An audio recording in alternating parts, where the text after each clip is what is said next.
let me introduce you to Dr. Royce Kimmons, who is an associate professor of instructional psychology and technology at BYU. Royce got his doctorate at the University of Texas. Um, he has won way too many awards for me to even pretend like I can list them. Um, but Royce is one of these few people that you will meet in your life who actually is making change, and he'll talk about how he's doing that today. I can tell you from my experience with working with Royce, and my experience in our field of study that we share together. Royce is a highly respected researcher and teacher, but more importantly, Royce is a good guy, and everybody loves Royce. I'm really excited for him to talk to us today. Um, I was fortunate enough to hear what I'm sure was a version of this last week at another conference, and I told him afterwards that it was probably the best keynote I've ever heard. It really made me think, and I think that you're all going to enjoy his presentation. So, with that said, Royce, it's yours. Great. Thank you so much. Thank you all for this invitation. Thanks, John, for that really generous introduction. And yeah, John, it's going to be pretty much what you heard earlier. So if you start nodding off, that's understandable. Thank you again so much. I'm super excited to talk with you. So my really grandiose title for this is here. And I think that I like to make my titles grandiose, both to kind of set a high bar for myself, but also I guess more importantly, so I'm in the field of educational technology, and often in our field we get distracted by shiny things. We start talking about AR or VR or iPads or AI, and we lose sight of what we're actually trying to do. And at the end of the day, we're trying to affect educational change. And educational problems are social problems, and so they're the solutions. Educational problems are not shiny things. The solutions are social solutions. And so, in part, I try to set my scope really large for a presentation like this because it keeps me hopefully grounded and focused on what is most important. And so, by the end of this, hopefully, I can start to chip away at this topic. Um, but uh, but yeah, this is nothing else. It's to help keep me on track and make sure that I'm saying things that are valuable. So this is me and my family. We live here in Provo, Utah. As John said, I have degrees from University of Texas, Southern Oregon, BYU. I used to be a faculty member at the University of Idaho, and I was a postdoc at the University of Texas. I used to be a high school teacher and a full-time mentor for at-risk kids. And so I do a lot of work in K-12 schools. And so just a few years ago, when I was living here in Provo, I was doing some work at a K-12 school, and between sessions, I was just making small talk with an admin there, and she asked me very innocently, "So did you always know you wanted to be a professor?" And I didn't even think about it. There was no forethought or anything to this. But my knee-jerk response to her was, "Of course not. That's only something that rich, smart people do." And that kind of ended the conversation. She didn't know what to say.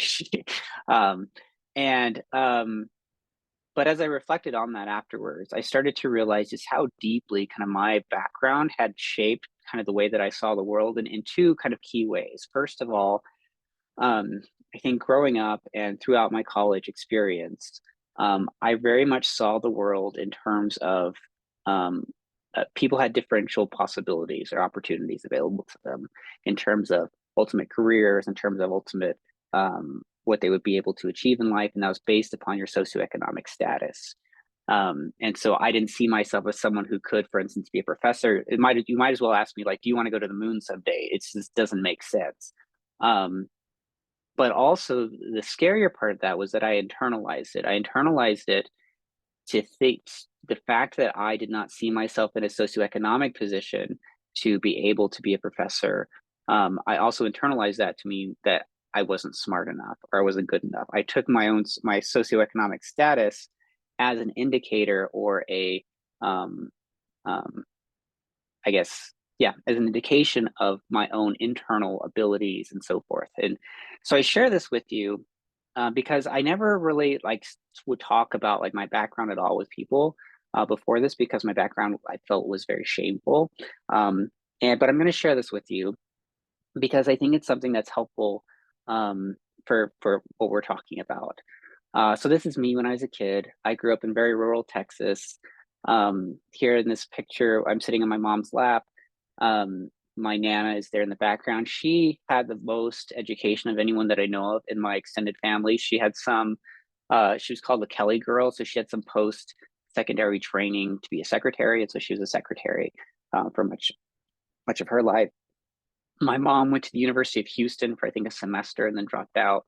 But then ultimately, so I was the fourth of 9 kids, and I ended up being the first to graduate from college from my extended family.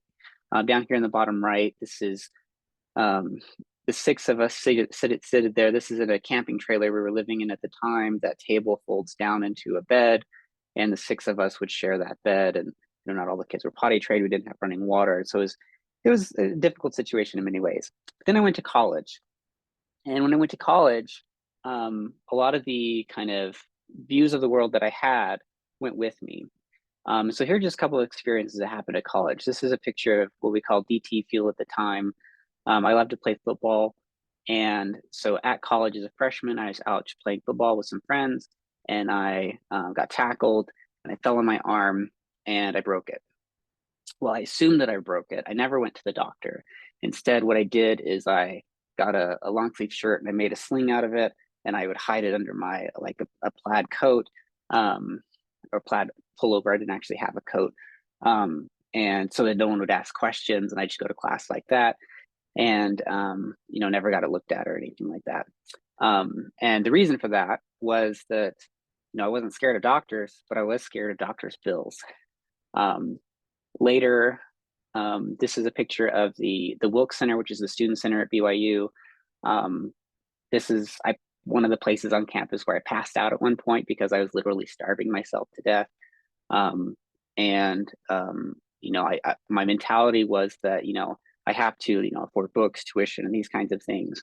And so that cost has to come from somewhere, and I have to make up the difference. And so part of how I would make up the difference is I would skip meals regularly. And then one last experience was when I started to hang out with my wife to be, Tori.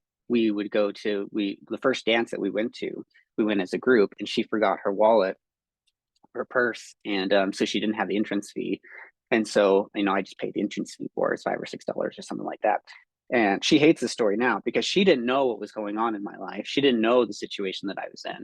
And so she didn't really think much of it. So, oh, this nice guy, he's paying my way in. But for me, that was like several days of food that I gave up. And that's just what you did. And you wouldn't tell anyone that was the situation that you were in.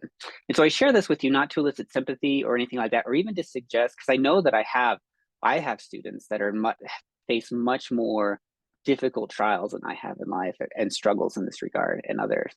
But I share this because my situation is not unique, and we just don't talk about these things very much. But it's important to talk about them and to be aware of them.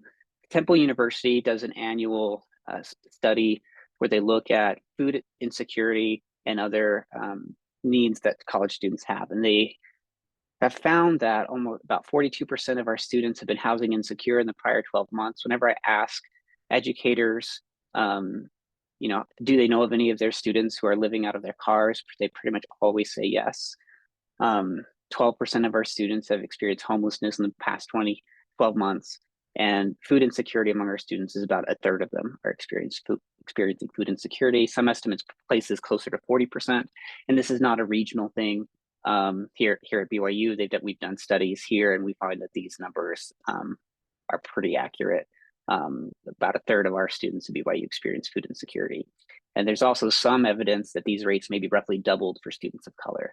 And so this does not impact all students equally. First-gen students are much more susceptible to these things. Now, this is important for a lot of reasons. It's important to understand from a humanitarian perspective, but it's also very important to understand from a learning perspective, because this is Maslow's hierarchy of needs. And Maslow's hierarchy basically says that you cannot meet the needs of a learner. You cannot meet the needs of someone to help them, for instance, learn fractions if there are bombs going off outside of their class. This is the reason that we have things like school lunches and school breakfast, because we found that if a kindergarten student comes to school without having eaten in 18 hours, then they're not going to be able to focus on learning. And most of the learning objectives that we have for our students at every level of education are at this higher part of Maslow's hierarchy. And so if our students are not getting adequate sleep or food, or they don't feel safe, that prevents them from being able to learn the things that we want them to learn, be able to focus on learning.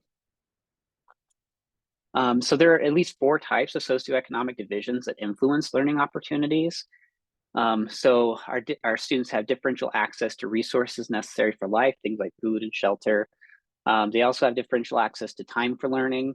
So like when I was in high school, I worked after school to help provide for the needs of my family. I just found out my younger sister, she got her first job when she was 14. I don't even know how that's legal, but she did it. And the reason was that she was involved in sports. And when she would go to these sporting events, she wanted to be able to buy food while she was at those sporting events like everybody else did. So she got a job just to be able to do that. People also have differential access to skilled teachers, mentors, and tutors. And we have differential access to learning materials, tools, and content. And so the kind of wicked reality of these is they're also interconnected. So if I don't have sufficient resources for food, if I don't have sufficient food, for instance, then I'm going to have to go get another job, and that's going to limit my time for learning and so forth. So that's a bad thing, but it's also a good thing, meaning that if we can make inroads into any of these, we can potentially influence the others as well. And so as I look at this list, I think about as an educator, what do I have power over? Well, I have difficulty really doing much, moving the needle on providing my students with food or shelter. But this last one is very much in my power as an educator. I can really have an influence on affecting learning materials and giving my students access to learning materials. So in the US, current studies show that students on average spend about $105 per textbook that they purchase. And on average, students spend about $1,200 a year on textbooks at 4-year institutions. And so this is across the entire US. It varies from place to place, but you can imagine, I mean, some people look at these numbers and they think, oh, that's not a big deal. If I'm paying $40,000 a year for tuition at Harvard, that's not much, right? Well, maybe, but also there are a lot of things to consider with that. But also these numbers are especially problematic for things like community colleges, where this actually often students end up spending more on textbooks than they even spend on tuition. But in addition to that, there are also lots of university resources being channeled to academic publishing services that students aren't directly paying for as textbooks, but they're paying for as tuition. So for instance, a mid-sized library will spend about $4 million a year on access to databases to gain access to these $50 journal articles, for instance. And that actually ends up being libraries' biggest expense. As far as I know, that's the biggest expense that libraries tend to have, other than personnel. So this is a problem also because academic publishing is deeply restrictive. So this picture on the left is an article I wrote, one of the articles that I've written that I'm proud of. There are some articles I've written that I hope no one ever reads, but this one I hope people read. And I got it published in a really good journal. I got it published in Teachers College Record. But no one can read it because it's behind like a $50 paywall. And the article is about openness. The article is about making the world a more open place. And so that's kind of frustrating. But then, academics for a long time have tried to find ways around this. Things like ResearchGate have arisen, where we share maybe access to our articles. But even there have been recent lawsuits where ResearchGate is being held accountable for allowing people to circumvent copyright restrictions on scientific and academic knowledge. And in certain parts of the world, many parts of the world outside the United States, there's kind of this counterculture that's evolved. Like Sci-Hub is a great example of this, where you have scholars that are intentionally working against the academic publishing system to circumvent copyright, because to gain access to a $50 article in many parts of the world would be equal to like a week's worth of a week's salary. And so when we restrict knowledge in this way, we prevent learners across the world from gaining access to knowledge. And so this differentially impacts people in poorer countries. And this is all kind of a strange attitude to have toward knowledge. So what if, the question that I wonder is, what if academic publishing was a more generous system?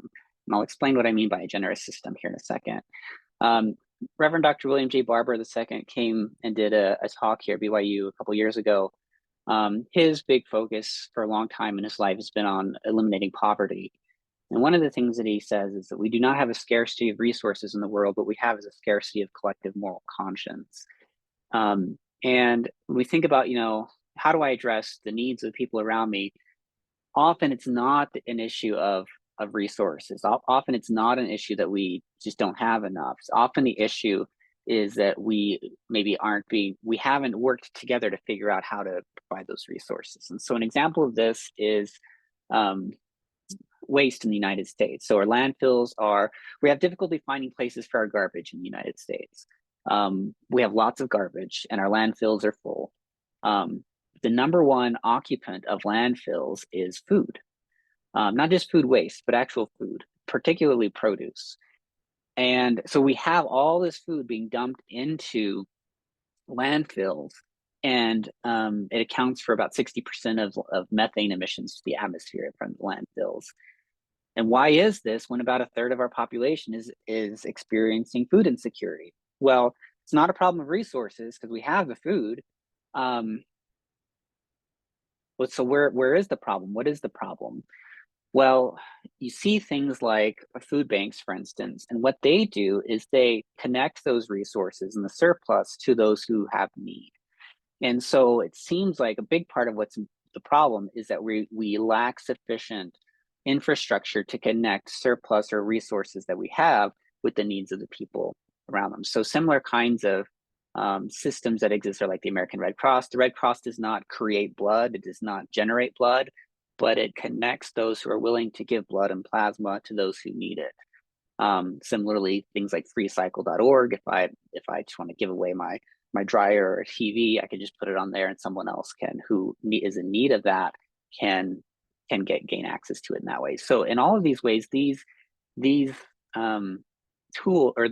institutions, these organizations, they serve as connectors. They're connectors between surplus and need. They're not creators themselves. And so in that way, I think a generous system allows us to overcome want by creating connections. So these are systems based on generosity, and they work because they create connections between those who have and those who have not. I think there's this very similar to what Brian Stevenson has talked about. If you're familiar with Brian Stevenson, he wrote the book Just Mercy, which was later turned into a movie. He's a famous civil rights lawyer in the South. Has done a lot of work with wrongly incarcerated, or to liberate wrongly incarcerated inmates on death row. But when he looks at the American system, specifically the criminal justice system, but I think it applies in a variety of ways. He argues that the problem that we're facing is like they're good people, they're people that are trying to do good things, but the problem is we're not close enough to one another. It's hard to, in his words, it's hard to make any it's hard to make progress in social justice, for instance, if I live in a gated community and I'm not around people who are struggling. And so like his solution is, I'm going to go to the prison. I'm going to go talk to the people on death row so I can really understand what they're experiencing. And again, this says to me that if we are willing to be proximal to those in need, we're willing to make connection with those in need, that empowers us to do things that we otherwise would not be able to do. So a metaphor that I've come to like for all of this is the giving machine. And if you've seen these before, they pop up, especially around the holidays, the winter holidays in like big cities like Salt Lake and New York. But what they do is like if someone's walking to lunch, they see this, they can stop by it, and then they have the opportunity to buy a goat for chickens, or a polio vaccine for someone on the other side of the world. This doesn't create polio vaccines, but what it does is it connects the surplus of one person with the needs of another. And I would say this is a generous system because it connects those two things together, whereas they would not have been connected before. So my question is, can we make academic publishing, learning design, knowledge sharing, all of this more generous, connected, and effective? Can we essentially do something similar to the giving machine or the food bank in academic publishing? And so I know you're all familiar with OER, and so I'm not going to talk at length about what this means, but I think that OER are a vehicle for doing this. And when I, just for clarity and definitions, when I say OER, I mean things that are free as in cost, but also free as in freedom, meaning that they can be reused, revised, remixed, redistributed, and retained, as in Wiley's 5 Rs.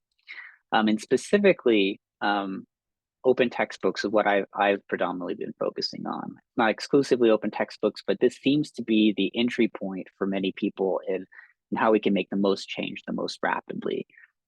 So open textbooks specifically are free as in cost. They're free as in freedom, meaning you can remix them, change them, share them, and they're living, so they can always be updated. You don't have to wait for the publisher to release a new version. So imagine if we had an academic publishing system where all knowledge is available without cost, so everyone has access to it.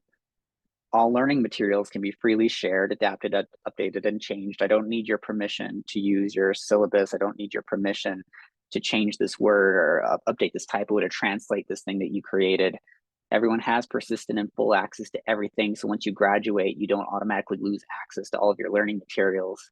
Everyone can participate in knowledge creation. So it's not just white men at elite universities making these resources, and resources are higher quality than they were under a commercial model. So they're up to date, they're being improved based on community feedback and those kinds of things. So with that, I'm going to kind of pivot a little bit, and let's talk about the textbook market, and first talk about like why we are where we are, why we have this kind of situation that we're in right now, and just so we can understand the situation, because most people don't understand how publishing in academia works, and they don't understand how the textbook market works. So let's just talk about this a little bit. So if you have a book like Harry Potter, if you go to buy it on Amazon, you can buy it for like $11. So it works out to like 3 cents per page. If you're like a collector, you want the hardback version, it's a little bit more expensive. And the digital version ends up being sometimes even more expensive than the paperback, but it's still fairly reasonable, right? It's like $13 or 4 cents per page for a digital page. In contrast, if you have a book that is a textbook, you'll often run into this situation. So this is a book that costs $140, about 35 cents per page. The digital version is $50, about 12 cents per page. And this is particularly interesting in this case because this is a book about equity, peace, and sustainability. And when I look at situations like this, I think, well, we should know better. Because who can buy this book? Who can learn about equity, peace, and sustainability? Well, those who have access to funds, those who can pay $140 to read it. We should know better as scholars. And it doesn't just apply to, niche areas like that, or social areas, but it applies to all aspects of scholarship. So you think about basic knowledge, or knowledge that really hasn't changed in the last 100 years. So classical mechanics, for instance, or Newton's laws haven't changed in a while. Why do I require my students to pay for access to learn about those kinds of things when they could just go on now to Wikipedia or someplace else? And we're putting students in situations where they can either buy the textbook that contains knowledge that is non-copyrightable, by the way, and often dated or often hasn't changed or been updated in many years, or eat for a week. So from our students' perspective, this leads them to look at us as professors in kind of a villain aspect. And so I don't think that most professors are like this. There are some, I think, that are like this, that are using their position of power over their students to extort funds from them. But I think for the most part, we're not. But we're in the system where it's just kind of the norm of this is how we operate. And so let's try to understand the market of how this is a market, or if this is even a market. Because sometimes whenever I talk about this, people will say things like, Royce, are you anti-capitalist? Are you I don't know, anti-market, or you're destroying economic systems, or like, no, but this is not a market. The problem here, so first let's try to understand what a market is. So in a market economy, the consumer decides what they want to buy, they then pay for it, they then own it. So in the case of Harry Potter, this is what's happening. This is why the cost of Harry Potter book is reasonable, because if they try to make the cost of Harry Potter book too high, people just wouldn't buy it. Versus in a command economy, the government decides, the government pays, and the government owns whatever is created. The current textbook market is kind of this unholy, weird combination of the two, where universities are deciding what must be purchased. Students are paying for it. And increasingly, students don't even own it after they pay for it. The publishers own it, especially as things have moved more digital rights management, publishers own it after the student pays for it, and then the student loses access to it. So universities are not affected by costs. Publishers benefit from high costs, and students cannot influence costs. So this is not a market in any meaningful sense of the word, because students have no influence over the market. And this is especially apparent when you look at like the existence of international editions of textbooks. So publishers make agreements with with their distributors that they cannot sell international editions of their books within the United States. But the reason they have international editions is because if they create a psychology book that costs $150, people in Indonesia are not going to buy that book, or in India. And so they create a cheaper version of it, which actually it's often the exact same book. It just has a different cover on it. Exact same content, often exact same production value, but it ends up being half or a third of the cost. But they make agreements with their distributors that they cannot sell these cheaper versions inside the United States, because in order to drive up their profits. And so you don't see this in other markets. And this is just an indicator this is not a true market, because they are leveraging their power over students to extract more funds from them than would otherwise be reasonable. So let's just think through a scenario. Let's imagine I'm a seasoned expert in biology and I want to make an edited volume representing the work of the leaders in my field to be used in the intro to biology class. So I want to write a textbook, or I want to create a book that my students could use. What are the kind of pathways for me to do that? So if spreadsheets put you to sleep, sorry, there are just going to be a couple of these, but this is just to help us understand exactly how costs move through this system, or who actually makes money through this. So if I'm this biology expert, if I want to write this book, I'm being paid by my university to do this. I'm not receiving additional funds, but my university is paying my salary. So it's part of my teaching or my citizenship that I'm doing this. I then ask other authors to be involved, to serve as authors of chapters or as reviewers. They're all donating their time, but ultimately it's their university that's donating their time, because the university is paying them to do this kind of work. And then, in addition, the university is paying overhead in terms of providing computers to these people, power, and so forth. So for a book like this, university would be investing over $50,000 to make this happen. The publisher, on the other hand, takes this work that is being done by these authors, and they will layer on top of it copy editing, web hosting, all those kinds of registration for DOI, indexing, and so forth. They'll create a cover, they'll do marketing work with it, and then they'll print it. And then I put overhead costs there as well. So, but they end up investing about the same amount as the university does overall, about $50,000. And just to verify this is accurate, recently my colleague, he went through the process of creating an entire edited volume, and then he went to a publisher and said, okay, this is great, but we want to release it open access. And they said, that would be fine, but you have to pay us $30,000 to make that happen. So what that tells me is that the publisher that was kind of their upper limit of how much they were planning on investing in this, is $30,000, or what they were expecting to make out of it. They've done surveys with publishers, and they find publishers tend to spend between $10,000 and $100,000 on volumes that they create with scholars. And almost all of that, or most of that, is spent on acquisitions and marketing. So it's not actually improving the content or verifying its quality or anything like that. It's in the acquisitions aspect of it. And so we go through all that process. Afterwards, the original author, the main author, receives a royalty check of about 15%, between 5 and 15%. 15% is the upper limit of the net net what's the word, profit from it. So in this case, it'd be about $2,000 total if the book sold 1,000 copies. So at the end of this, you see the university pays $50,000, the publisher makes $20,000, the lead author makes $2,000, and the students pay $75,000 for the system to work. Another approach, so that's the first option available to this biology professor. Another approach would be to do a digital only version where there is no printing cost. It's very similar structure. The only difference is that the publisher is not having to pay for the physical printing of content. They just have to post it online, which is actually very inexpensive. But all that really changes in this model, the university still pays the same amount. The publisher puts forth less because they're not publishing it physically. But so their profits end up being a lot higher as a result. In addition, because they can manage access to it more granularly, students do not have the ability, for instance, to buy used versions of it. They do not have the ability to share with their peer or those kinds of things. So what happens when you move to a digital publishing model is that more students have to buy the book, but often the selling point that the publisher gives you is we'll make it cheaper. Well, they make it about 30% cheaper, but if they can increase the number that they sell, in this case, if they double it by requiring every student to gain access to it, then they actually increase their profits as a result.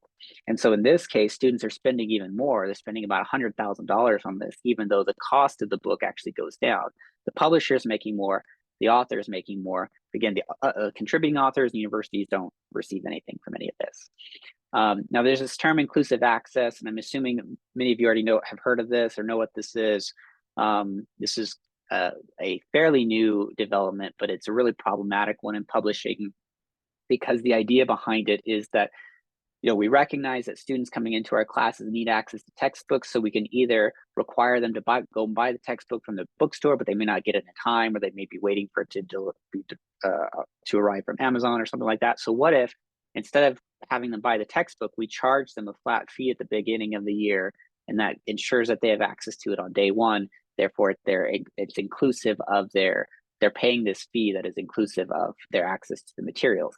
Well, to kind of answer like why this is a problem, we use a parable. So we already said that if students are in a K-12 setting or coming to school having not eaten, then they have difficulty learning. We recognize that, then the problem seems to be, oh, okay, we can't have hungry kids in our school. So what is our solution? Well, an inclusive access solution would be, we're just going to charge all of our kids before they come into school, and we don't let them come into our classroom until they've paid this fee so that they can eat. And does it solve the problem? Well, yeah, it keeps hungry kids out of our schools, but it solves the problem by being exclusionary, by kicking them out, by not letting them come in unless they pay the fee. This is how inclusive access works in higher ed. So it's not that we are providing more access to more students, but we're only allowing students to even come to our classes if they have paid the fee that allows them to be there for the materials. And that's a problem, I think. So in my view, digital publishing and inclusive access models are actually worse than the traditional print model for these reasons. That it costs our students more, they can't sell the books back, they don't own them, and the publisher ends up making even more off of it. The third option is to do a university-based open textbook. And this is my last spreadsheet. So if you've fallen asleep, wake up again. So in this model, we kind of just remove the publisher altogether. The university takes on the role of the publisher. They do the web hosting, DOI registration, cover design, all that kind of stuff. They actually end up not paying a lot more for this. It's about a 10% increase over what they were already investing into their faculty salaries for creating this kind of thing. But it can provide 100% decrease to students in terms of how much the students are paying. So faculty then, if we're trying to decide which of these three roads should we go, we need to ask ourselves, would giving up that $2,000 royalty check be worth providing my students a $75,000 scholarship? For me, that's kind of a no-brainer. Of course, that makes a lot of sense. But also this just assumes that the book is actually picked up and sold, and it's actually sells. Otherwise, the opportunity cost is zero. And often what you see happening when people go through a traditional publishing route, they'll get their book published and then no one buys it, or 10 years later, it's just dead and no one's using it. And now it's no longer published. It's no longer accessible to anyone. And the original author can't even use it. They can't even make new copies of it, and you can't find it in a bookstore. Universities should be asking, would investing this additional 10% be worth providing $75,000 or $100,000 scholarship to our students?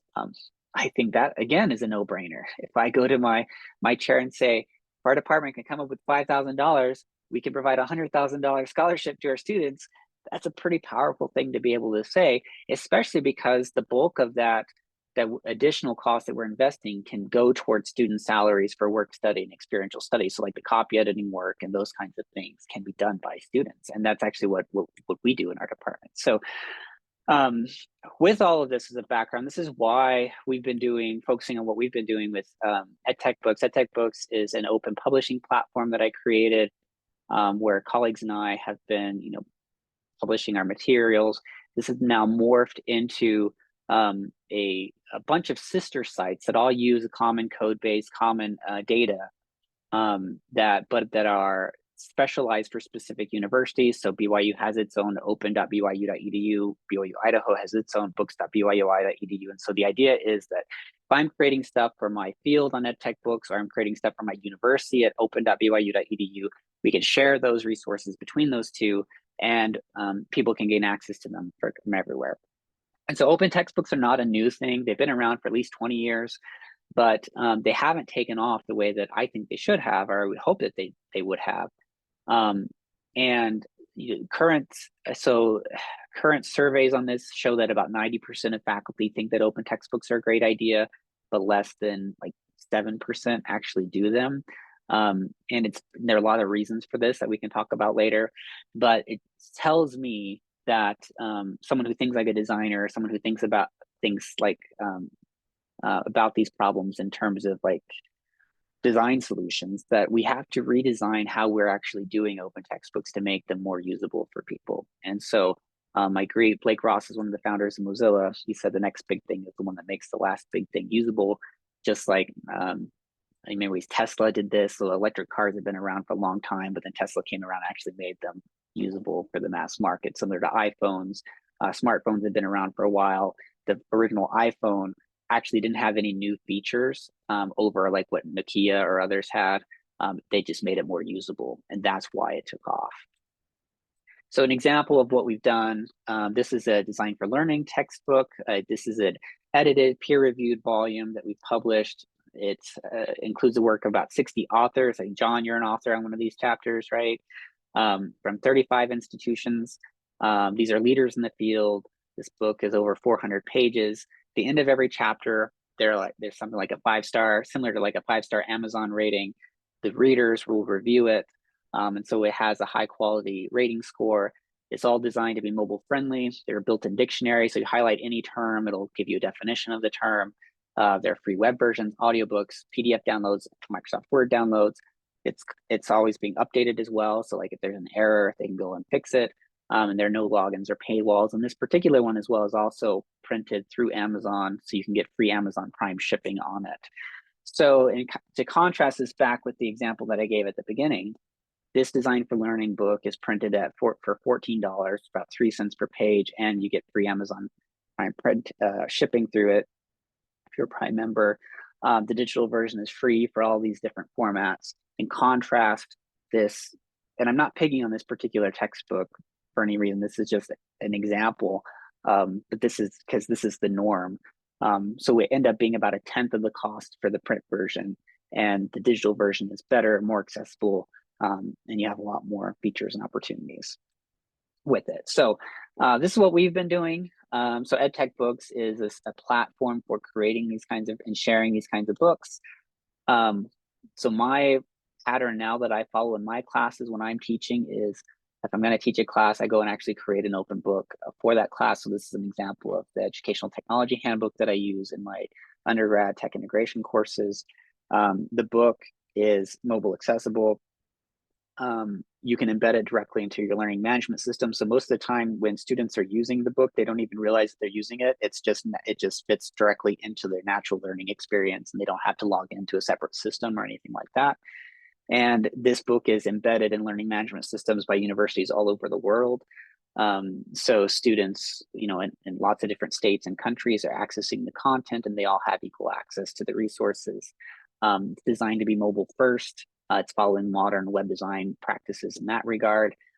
It's provided in multiple formats, not just a PDF. Most OER out there, the default is to provide a PDF, but the problem with the PDF is that it can be shared easily, but it can't be remixed or revised.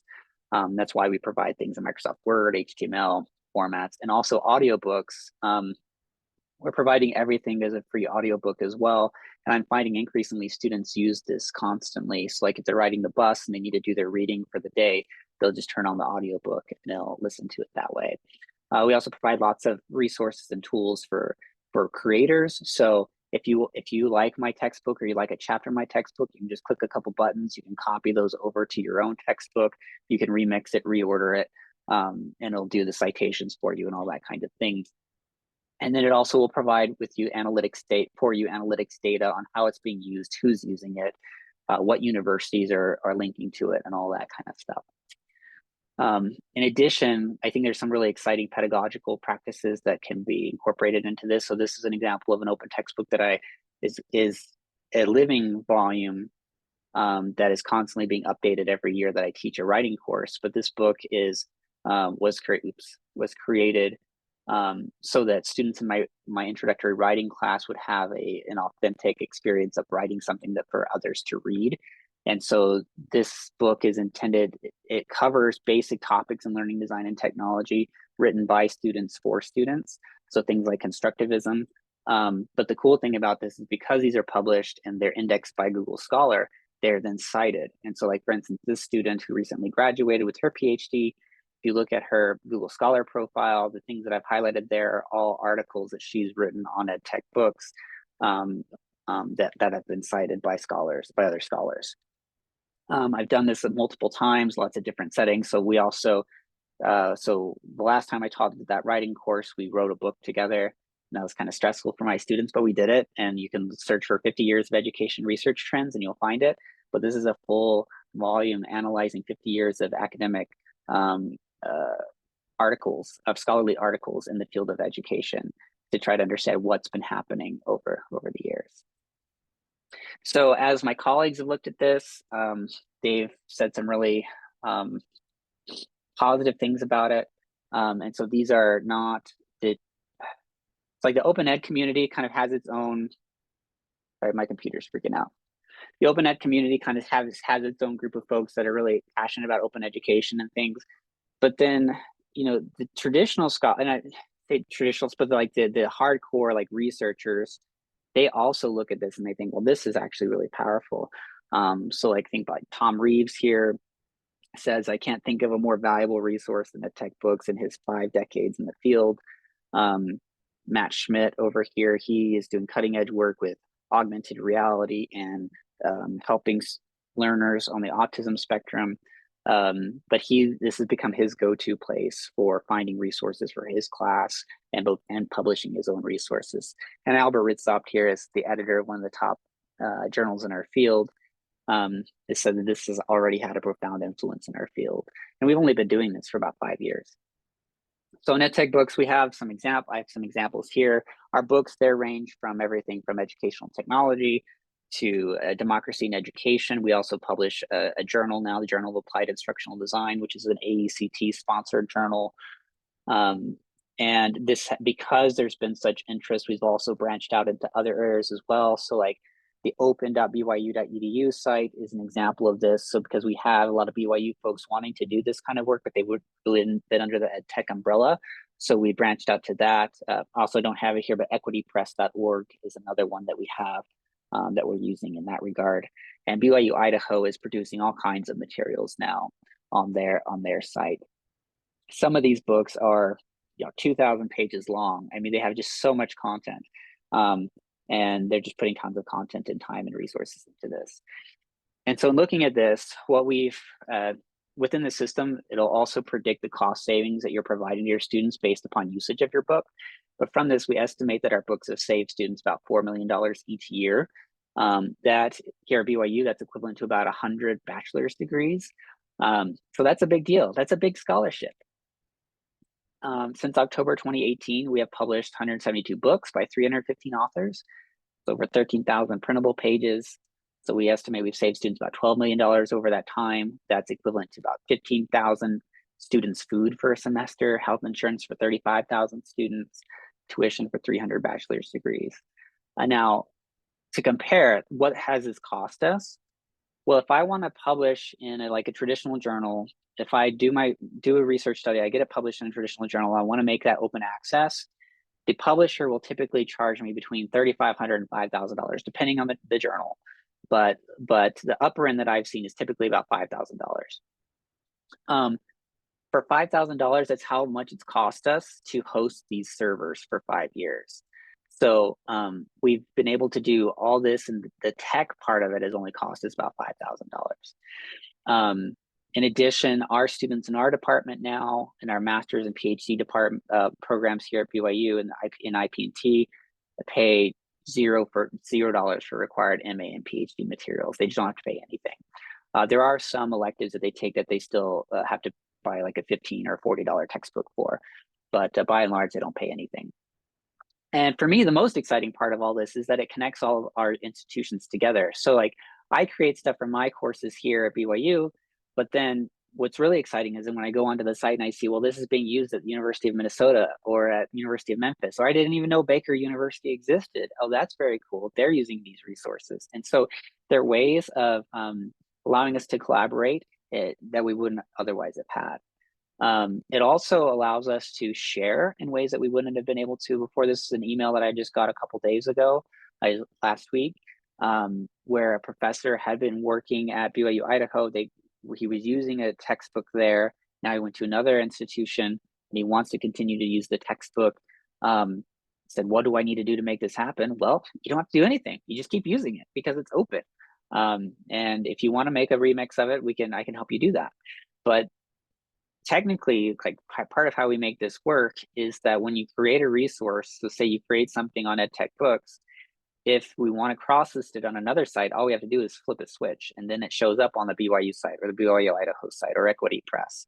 And we just make this really simple so that it can be cross-listed in these different institutions. So for me now, open means both free and higher quality than a commercial approach. So these open resources are more up to date. They allow for more supplemental resources, more variations than what we could do, so we can automatically localize, translate the resources.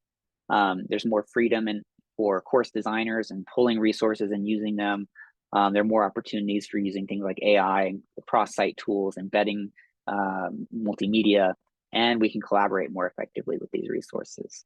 In addition, research has shown that by doing this, there are other economic benefits that come from it. So it decreases time to graduation, decreases course dropout rates, increases course enrollment. Oftentimes students will sign up for a course and they'll see the cost of the textbook and then they'll drop that course. This prevents that from happening. Also studies have shown that when students have to buy an expensive textbook, the first part of their budget that goes is their grocery budget, and the second part is their healthcare. And so this allows them to eat more healthy and to take care of their health needs. So I know I'm running short on time, but I do want to address some of the myths that are kind of preventing this kind of work from moving forward. The first is that you get what you pay for, and I hear this a lot from folks. In contrast, when people come to EdTechBooks, like I've heard multiple times, people say things like, well, these don't look like open textbooks. That makes me feel good, but at the same time, it makes me frustrated because we've equated open with lower quality. And so to kind of wrap our heads around this mentality doesn't really work in education. So for instance, if you look at the average debt for students graduating from an unranked for-profit university, and I haven't put their names here, but these are two universities that we would all know, they're owing $30,000 to $40,000 versus a student graduates from BYU, they owe about $11,000. Student graduates from Princeton, they're owing about $12,000. And so you could look at this and say, oh, those poor Princeton students, they must not be getting a very good education because they're owing less than students graduating from this for-profit university. Well, no, that's just not true. In fact, just last week, a wealthy donor donated $1 billion to Bronx Medical School, the Albert Einstein Medical School in the Bronx, so that students there will never have to pay tuition again. So no one thinks, oh, that those poor medical students, now they're going to get a terrible education because they're not having to pay for it. And the truth is that each of us immeasurably benefits from the generosity of others every day. So like when philanthropy is involved, when giving is involved, we always get much more than we pay for. And we look at the quality of these resources. I don't have time to go through all this, but like looking at lots of different metrics, we see that the quality of these resources are much higher than what our students had access to begin with. Our books are receiving all kinds of awards, including like the ACT Outstanding Book Award. We now have over 27,000 ratings on our content from readers on the site, and the overall rating is of high quality. And then ultimately, if you just ask any of our students, they'll tell you. There is a website, openedgroup.org.